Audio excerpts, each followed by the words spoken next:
Zoom, zoom, zoom. Zoom, zoom, zoom. Some of you may remember this old commercial that Mazda ran in the early 2000s. But if you're in Coronacation land, you recognize Zoom as the online video conferencing service. Welcome to Gen Z Deep Dive. I'm your host, Aaron Brown. This is Season 2, Episode 7.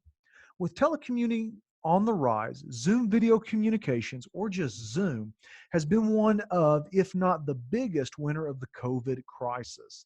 On December 31st, 2019, the day the World Health Organization received reports the China-originated COVID virus was out of control, Zoom stock traded at $68.04.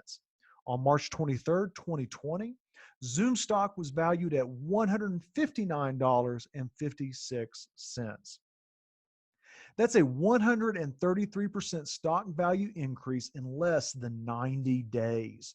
So, with many Americans turning to Zoom to stay connected, you may be forced to move your meetings to a video conferencing platform.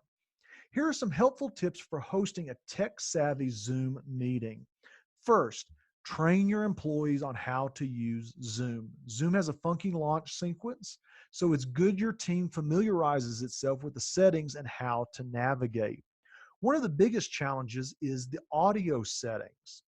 Make sure your team knows how to fix audio in their computer's preferences. Second, identify your main goal for the meeting. Is it to instruct, provide content, or maybe foster dialogue and grow closer? Whatever your goal is, identify it so that you can best use your Zoom guest time wisely.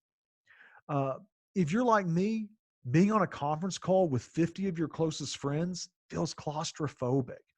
As your group increases in size, you'll need to adjust your expectations for conversation, teaching, games, or other interactions. Admittedly, the bigger the size, the more difficult interactions become.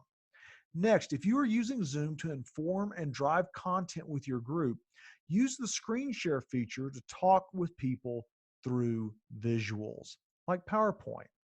Just make sure you practice these features before you pull a group together. Finally, get creative with playing games online. I hosted a Zoom meeting with a group of millennials the other night. I walked in, I zoomed in, ill prepared. I was banking on the organics of a tight-knit community to drive interaction. My team walked away feeling positive, but we identified that we needed a few things like a theme, party favors, games. A great place to pick up games is at the Fuller Youth Institute. We'll include the link below. So remember, as you're leading your team, especially if it is multi-generational, use these tips to foster a fun, collaborative, and meaningful Zoom meeting. I'm your host, Aaron Brown. Thank you for joining, and we'll see you on the next episode.